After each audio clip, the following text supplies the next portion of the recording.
Hello, dear friends. Today our topic is Martin Luther and print. Martin Luther कौन थे और print ने इसकी किस तरह हेल्प की, इसके बारे में हम आज जानने की कोशिश करेंगे। तो इससे पहले हम देखते हैं कि जोहान गुटनबर्ग ने 1430s में first mechanical printing press develop किया था और धीरे धीरे जो ये प्रिंटिंग टेक्नोलॉजी थी ये दुनिया के दीगर मुल्कों तक पहुंच गई। तो इस तरह एक जो है किताबें प्रिंटिंग प्रेस की मदद से तैयार होने लगी और जो ये print created the possibility of wide circulation of ideas and introduced new world of debate and discussion.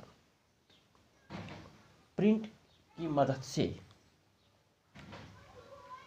Ideas circulate हो गई और एक नई दुनिया कायम हो गई, डिबेट एंड डिस्कशन का दौर शुरू हो गया। क्योंकि जो लोग स्कॉलर्स थे, जो पढ़े लिखे लोग थे, वो अपने आइडियाज़ लोगों तक पहुंचाते थे थ्रू प्रिंट मटेरियल। और इस तरह अब हर बात पे पहले डिबेट डिस्कशंस होते थे कि ये सही है गलत है। तो अब डिबेट एंड डिस्कशन का जो दौर है वो शुरू हो गया प्रिंट की मदद से। प्रिंट ने बहुत सारे लोगों की हेल्प की है। इससे जो रिफॉर्मर्स थे, सोशल रिफॉर्मर्स या रिलीजियस रिफॉर्मर्स थे या स्कॉलर्स थे, जो अपने आइडियाज़, अपने थॉट्स लोगों तक पहुंचाना चाहते थे, तो प्रिंट की वजह से इनको काफ़ी ज़्यादा मदद मिली है। अब वो प्रिंट की मदद से लोगों तक अपने ख़यालात पहुंचाते थे, क्योंकि प्रिंटिंग टेक्नोलॉजी है, बुक्स अब ज़्यादा प्रोड्यूस होने लगी प्रिंटिंग प्रेसेस की वजह से। तो ऐसा ही एक रिलीजियस रिफॉर्मर मार्टिन लूथर था। तो मार्टिन लूथर जो था वो रिलीजियस रिफॉर्मर था। वो रिलीजन में रिफॉर्म लाना चाहता था, क्योंकि जब प्रिंटिंग प्रेस एस्टेब्लिश हुए, डेवलप हुए, जब प्रिंट टेक्नोलॉजी जो है जब वो फैल गई, तो हम उस वक्त देखते हैं कि जो रोमन कैथोलिक चर्च जो था वो मोस्ट पावरफुल इंस्टीट्यूशन के तौर पर उभरा था। क्योंकि चर्च का काम था लोगों को मॉरल एजुकेशन देना, लोगों को रिलीजियस एजुकेशन देना। लेकिन चर्च जो था अब धीरे धीरे करप्शन का अड्डा बन चुका था। वो जो रिलीजियस अथॉरिटीज़ एक्चुअली पोप्स वगैरह जो थे वो ट्रैक से थोड़ा वो भटक गए थे और उन्होंने क्या किया, वो अब जो चर्च को पैसा मिलता था डोनेशन वगैरह, वो इसको अपने इस्तेमाल करते थे, अपने लिए इस्तेमाल करते थे। वो आरामदेह ज़िंदगी गुजारते थे। धीरे धीरे लोगों पे टैक्स उनसे वो लेते थे और मज़े से वो जी रहे थे। इसका मतलब है कि अब जो चर्च जो था, जो रोमन कैथोलिक चर्च जो था, वो तो करप्शन का अड्डा बन चुका था। ज़्यादा पैसे हासिल करने के लिए उन्होंने एक प्रैक्टिस मतलब शुरू की थी, जिस प्रैक्टिस का नाम था सेल ऑफ इंटेलिजेंस लेटर्स।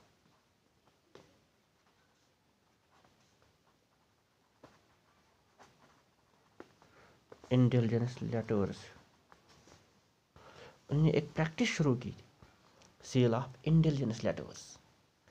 इसमें क्या होता था कि जो लोग गलत काम करते थे, जो गलतियां करते थे, जो सिन्स करते थे, वो चर्च उनसे पैसे लेते था। चर्च के पास वो जाते थे, वो पॉप्स के पास जाते थे, चर्च को या उन पॉप्स को वो पैसा देते थे और इसके बदले में चर्च जो रोमन कैथोलिक चर्च उनको एक सर्टिफिकेट प्रोवाइड करता था, एक लेटर देता था जिस पे रोमन कैथोलिक चर्च की जो स्टैम्प होती थी और इसमें लिखा होता था कि आपने जो गलतियाँ की हैं, आपके जो सिन्स हैं, वो सारे आप अब माफ़ हो गए। تو سیل آف انڈیپینڈنس لیٹرس جو یہ جو پریکٹس چرچ نے شروع کی تھی، بہت سارے جو اسکالرس تھے، بہت زیادہ جو پڑھے لکھے اویئر لوگ تھے، چونکہ اب بکس اویلیبل تھے لوگوں کے پاس، اب لوگ پڑھنے لگے تھے، لٹریسی ریٹ انکریز ہونے لگی تھی، لوگوں کو لوگ اویئر ہو گئے تھے کہ ٹھیک کیا غلط کیا ہے.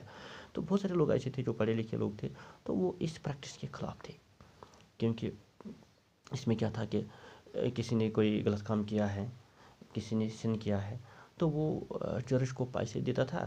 چرچ اس کے بدلے اس کو ایک سرٹیفکیٹ، ایک لیٹر دیتا تھا، اس میں لکھا تھا کہ آپ کے سارے پچھلے جو آپ کے گناہ ہیں، آپ کے جو غلطیاں ہیں، وہ ساری معاف ہو گئی ہیں. اور وہ پیسہ چرچ جو پوپس وغیرہ اپنے لیے استعمال کرتے تھے. تو جب مارٹن لوتھر نے یہ سب کچھ دیکھا، کیونکہ وہ جرمن پروفیسر تھا، وہ اسکالر تھا، ریلیجس ریفارمر تھا، تو جب اس نے یہ سب کچھ دیکھا تو اس نے سوچا کہ گاڈ کب سے پیسے لینے لگا لوگوں کی غلطیاں معاف کرنے کے لیے. تو اس نے کہا کہ یہ تو غلط پریکٹس ہے. تو اس نے کیا کیا، تو اس نے 1517 میں ہم دیکھتے ہیں اس نے ایک تھیسس تیار کی ہے. یہ روٹ 95 تھیسس. اس نے اس تھیسس میں مان لو اس کے اپنے تھاٹس تھے، اپنے آئیڈیاز تھے، اس نے اس میں انٹرپٹ کیا تھا. تو اس نے اپنے آئیڈیاز، اپنے تھاٹس ایک تھیسس لکھی ہے جس کا نام تھا 95 تھیسس. اور اس کو اس نے جرمنی میں وٹنبرگ ایک جگہ ہے، وہاں پہ ایک چرچ تھا، اس کے دروازے پہ چپکا دیا. تو اس نے اس میں کرٹیسائز کیا many of the practices and rituals of the Roman Catholic church. تو جو رومن کیتھولک چرچ، جس میں بہت ساری جو ریچولز تھے، وہ برایات تھے ایکچولی، بہت سارے ایبل پریکٹس ہوتے تھے. تو اس نے ان کو کرٹیسائز کیا اور ان کو چیلنج کیا. اس نے چرچ کو چیلنج کیا to debate his ideas. Challenge the church to debate his ideas. کہ اس نے کہا کہ یہ جو میرے جو آئیڈیاز ہیں، میرے جو تھاٹس ہیں، چیلنج کیا چرچ کو کہ اس پہ ڈیبیٹ ہو جائے کہ غلط کیا ہے، ٹھیک کیا ہے. اور اس کے ساتھ ساتھ جو ہم دیکھتے ہیں، جو یہ 95 تھیسس تھی، جو اس کی جو لوتھر جو رائٹنگس تھے، وہ immediately reproduced in vast numbers and read widely. تو یہ بہت ساری کاپیاں اس کی تیار ہو گئی ہیں پرنٹنگ کے دوران، اور لوگوں نے پڑھا بھی اس کو. صرف مطلب پرنٹنگ کی نہیں ہوئی، لیکن لوگوں نے ان کتابوں کو پڑھا بھی ہے. تو اس سے کیا ہے کہ لوگوں کو لگا، جب لوگوں نے وہ 95 تھیسس جو مارٹن لوتھر کی جو رائٹنگس تھی، جب اس کو پڑھا، اس کو سمجھا، تو لوگوں کو لگا کہ واقعی چرچ کے اندر بہت ساری برائیاں ہیں، چرچ کے اندر بہت سارے ایولز داخل ہو چکے ہیں، ان کو ریفارم کرنے کی ضرورت ہے. تو اس سے کیا ہوا، this lead to a division within the church and the beginning of the Protestant Reformation. تو اس سے کیا ہوا، اس سے چرچ میں اس کی جو رائٹنگس کی وجہ سے لوگ اس کے سپورٹ میں آ گئے، اور رومن کیتھولک چرچ کے خلاف تھوڑے ہو گئے. تو اس کو سپورٹ ملنے لگا، جس کی وجہ سے چرچ جو ہے وہ رومن کیتھولک چرچ وہ ڈیوائڈ ہو گیا ہے، اور اس طرح پروٹیسٹنٹ ریفارمیشن کی جو وہ بگننگ، وہ شروعات ہو گئی ہے. اب ہم دیکھتے ہیں کہ پرنٹ، کیونکہ جو پرنٹ نے اس میں اس کی کافی ہیلپ کی ہے. پرنٹنگ ٹیکنالوجی کے بغیر یہ ممکن نہیں تھا. وہ پرنٹنگ ٹیکنالوجی کے بغیر اپنے آئیڈیاز، اپنے خیالات لوگوں تک سرکولیٹ نہیں کر سکتا تھا، لوگوں تک وہ نہیں پہنچ پاتے تھے. تو اس میں سب سے بڑا جو کام کیا ہے، اس کی سب سے جو مدد جو مارٹن لوتھر کی ہے، وہ پرنٹ ٹیکنالوجی نے کی تھی، جو آلریڈی مطلب یورپ میں ڈیولپ ہو چکی تھی. تو اس طرح پرنٹنگ کی وجہ سے اس نے اپنے آئیڈیاز، اپنے خیالات وہ کتابوں کی شیپ دی، اور آہستہ آہستہ وہ خیالات لوگوں تک پہنچ گئے. تو لوگ اس طرح چرچ کے خلاف ہو گئے، اور پروٹیسٹنٹ ریفارمیشن کی شروعات ہو گئی. جو ہز رائٹنگ جو ہے وہ ریپروڈیوسڈ ان واسٹ نمبرس. اور ہم دیکھتے ہیں اس نے جو مارٹن لوتھر تھا، اس نے ٹرانسلیٹ کیا تھا، جس کی جو translation of the new testament sold 5000 copies with in a few weeks. تو اس نے ٹرانسلیشن نیو ٹیسٹمنٹ جو ہے اس کی ٹرانسلیشن کی ہے. ایکچولی یہ جو new testament and old testament, یہ پارٹس آف بائبل کے پارٹس ہیں. New Testament means it is the part of the Bible that deals with the life and teachings of Jesus Christ and with Christianity in early church.